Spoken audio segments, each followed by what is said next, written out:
Hello and welcome to CDO Magazine interview series. My name is John Filipek with SHI International Corp. Today I have the pleasure of talking with Dr. Ken Clarke, the Assistant Director at the U.S. Immigration and Customs Enforcement. How are you doing today, Ken? Doing great, John. Thanks a lot. And I really want to thank CDO Magazine for the opportunity to be with you today. Yeah, I'm very much looking forward to it. We today have the topics of governance and quality, as well as managing risk and regulatory compliance. So wasn't sure if you wanted to start off, with a little bit about yourself and your current role and responsibility there at the U.S. Immigration Customs. If not, I can jump right into some of the questions I have for you. Yeah, John. Well, actually, what I'll just mention, I have 20-year service in the U.S. Air Force. Went into the private sector for about 10 years, and then got back into government. The one thing is through my career in information technology and working a number of areas as part of implementing new systems and such, I found that what's really important is not all the technical aspects. Something can be probably a good portion of technical responses to the issues or the requirements you have. But if you don't have governance, if you don't have a process to manage your programmatics, your systems just are not going to be able to be deployed, managed, and used. So I've learned through the years that governance and information technology all tie together, and looking forward to talking with you today about that. No, I love that, and it's a very great topic. But first, let me say thank you so much for your service. Right, I very much so appreciate that, and always like to call that out. It's very timely that Veterans Day just passing, but each and every day is a good opportunity to thank you for doing what you did for us here. Appreciate it. It was a pleasure. So from that, I also am a big believer. You have to have a plan in order to tweak a plan, in order to move forward, with the plan. So I guess jumping right into the first question that I have for you is, what outcome can an organization expect from implementing a data governance strategy, right? So that's kind of the finish line, but what are some of the things, that of course go into getting that plan up and running, but more importantly, what can people expect by putting something like that in place? And then kind of a follow-up question, and I'll let you go, is what would be the first step in that journey? Because that's exactly what it is. It's not going to kind of, snap your fingers and happen overnight either. Absolutely, John. Well, data governance really is like I mentioned at the beginning, is really hand in hand with the technology pieces and aspects for creating data-driven organizations. I think you have to really have that in place, but how you do that, how you implement it, that's where the challenge comes in. You really need to balance how you exercise your authority and your controls, and ideally, having a federated approach is a desire, but it needs to be transparent. You need to have participation with all the players. Governance really is about managing behaviors. If you think about the Robert Frost poem, many wall, good fences make good neighbors. And governance is an important part of ensuring that there's clear lines, clear processes, and coordination across the community. But they don't have to be as rigid. I refer back to the landmark work that Elinor Ostrom, the Nobel laureate, did in governing the commons, is that you can actually have self-governing institutions, and you can get collective action that's based on trust and reciprocity. But that requires that you have good defined boundaries, that you have collective agreements where people work together, that you have moderation and monitoring of your systems, and graduated sanctions. So really, there's a blend there, and I think organizations now are seeing how you can not be too restrictive, because you're trying to find out how you can get to yes with our clients, and to show that really compliance and governance is just as important as putting your information technology strategy together, or getting your systems of record notices together. It's just all part of the process. The outcome, it's going to show the business value. It's going to link your business partners with your technologists, with your compliance organizations, and really get a team effort. I mean, building the cloud is not just for the information technology community, it's really the whole community. And being part of building the cloud together and getting common understandings for your standards, and also working the norms and control mechanisms that are going to be needed. And so it's really, again, a joint effort. And as far as your next question, I think, what's the first step? I would say the first step is know your data. You really need to understand your data, what it is. I look at provenance as probably one of the biggest things, is knowing where the data came from, who touched it, where's it going. You know, in the law enforcement community, there's chain of custody, which is so important in gathering evidence and making sure that there's a very clear tracking of where that evidence was acquired, how it was handled, and eventually used so you can get successful prosecutions. Well, same thing when it comes to the use of data, is knowing where that data is and how it's going to be used. I think that we've seen situations where if you have poor governance, you're going to get situations of breaches, data going to organizations that shouldn't get it, whether it be national security issues with going to actors that the United States or our commercial sector doesn't want to get that information to. So it's all about having a collaborative process. You're really looking for that collective action, that trust and reciprocity, just as Eleanor Ostrom and others have professed for getting collective action in the commons. And one of the things that I spoke on the last interview that we did was actually how to go about getting the buy-in. Obviously, in the situation that you just laid out, it's going to span across a lot of different parts of one maybe bigger organization, but it's ultimately getting individuals bought in. And, you know, I like to think of the analogy of like a tug of war, right? You got to have everybody pulling at the same time in the same direction. Otherwise, you may all end up on the ground. So I guess my question last time around was more directly about how they got buy-in within their organization. So if you want to speak directly about maybe personal experience there, or just in general, how can you know, other individuals in positions like yourself go about trying to get some of that organizational buy-in? Yeah, no, that's a great question, John. You know, I think you know, ultimately having a data strategy, and we've done that before, and that strategy being developed across the community with our with the mission partners, the compliance organizations, and really getting kind of a buy-in across the board for what's the needs of the data, what are the compliance requirements, the transparency requirements, you know, addressing security issues and privacy issues, and being able to really tie that strategy to the overall organization's strategy, strategic plan, what have you. And then also looking at having some sort of collective forum.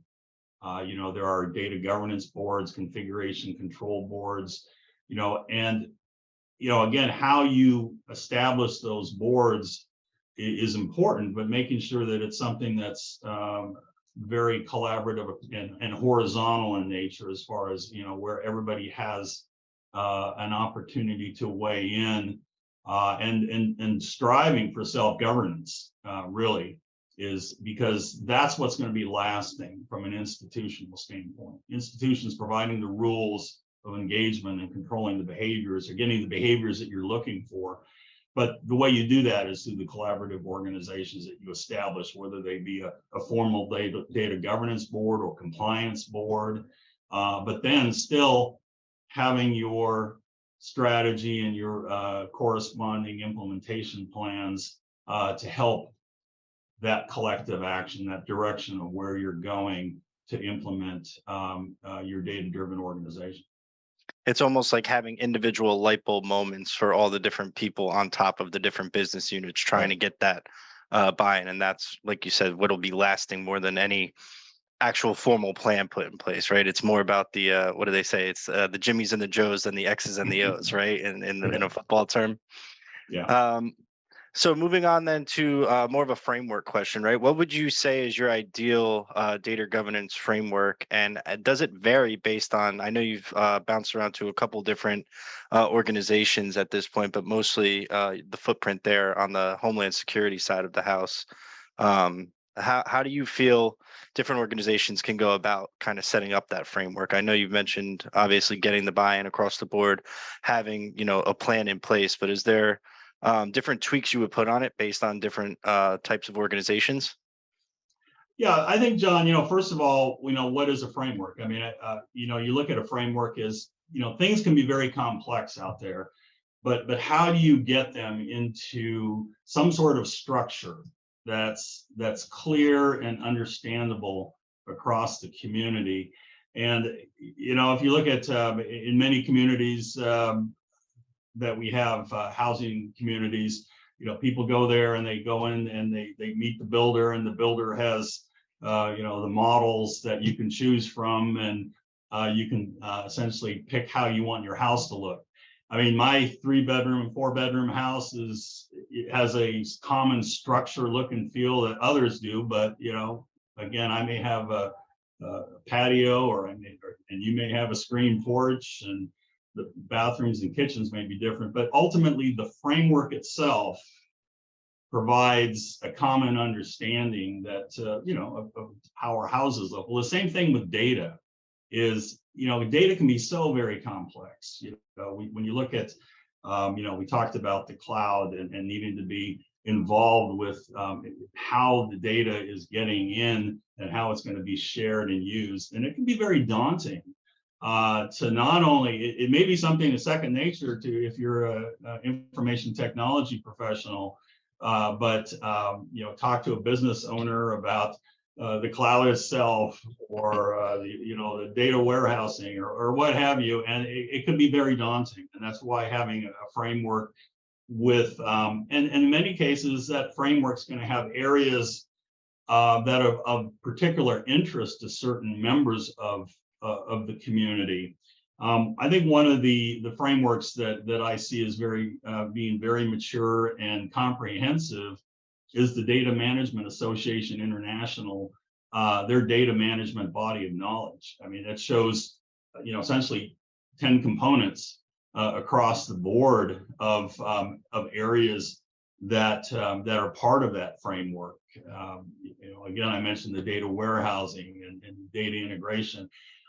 When I look at those 10 components, I mean, I do see areas that are, within the wheelhouse that I'm responsible for as far as privacy and transparency and compliance. And then, of course, I see areas that are very much on the radar for information technology organizations, chief information officers, chief technology officers. But, when I look at within the components, within those 10 components, data quality. I'm concerned about that from a reliability and trustworthiness standpoint, particularly from a privacy standpoint. I mentioned provenance and knowing where your data is, because I'm concerned about from a privacy standpoint, and that special protected class information on individuals is protected, whether they be U.S. citizens, non-citizens, and making sure that the data you're getting for your investigations, for the activities of your organization, you can know that it's reliable, where the sources came from, and that you can use it for the outcome of your mission. Of course, metadata is another one of the components that gives you a sense of, that's data, of course, data about data, information that gives you a sense of where it came from, what it is, who's using it, if you need to go to an organization to get it. I'm looking at it from a standpoint, again, from a privacy standpoint, to make sure that the content, some data we have, personally identifiable information, can be shared with certain parties, and other information that can't. My health care information can be shared with my doctor and the hospitals and such, but it should be shared with other parties that don't have a need for that data. So that's where the metadata and having some of that data or that information about what the data is going to be very important. Another component, reference and master data. It's always good not to have to duplicate effort. And in some case, when you duplicate data or you cut and paste one data set to another, then you can lose the integrity of that, because that data set can change, and the original one is the one that you're most concerned about, and where's the tracking there? And that would be something, again, that I'm concerned about from a compliance standpoint. And of course, one of the other components is data security. And that covers everything from the cyber side, the confidentiality, contractually protected information, business protected information. And again, I'm looking at it from a privacy standpoint. So I think that's a very robust model, and it breaks down, again, it's that framework, it's understanding, how is that house constructed? But it puts everybody on a common level playing field, and simplifies something that can be very complex in the area of data management. There are other approaches. The National Association of State Chief Information Officers, of course, has done some landmark work, and some of the areas where they're looking at people, policies, technologies, and risk areas. And one of the areas that I'm starting to look at is a compliance framework, where we actually bring together, again, there's that collective action I mentioned earlier, where you're trying to get almost a self-governing approach to dealing with compliance, but bringing our legal parties together, our lawyers together, bringing the cybersecurity professionals together. Of course, my privacy team, looking at and civil rights, civil liberties partners, as well as ethics, because ethical use of data is so important these days, particularly as we're looking at all the new technologies, artificial intelligence, how data is being used, machine learning, making sure that we have a good set of ethical considerations in the use of that data. So all that ties together, again, into that framework. You want to try to find a way to get to yes. That as a compliance organization, sometimes you can't say yes. Sure. There are certain things that you can't do, but at the same time, if you bring everybody together, have a good dialogue, you go through the areas of the framework, like the DAMA International Framework, then you can kind of see what's the art of the possible versus the impossible. Yes, and thank you again, Dr. Clarke, for joining me today. Thank you once again for your service. I don't want that to go, unmentioned again. For those watching or listening, please feel free to visit cdomagazine.tech for any additional interviews and content. And we appreciate you joining us today. Thank you so much.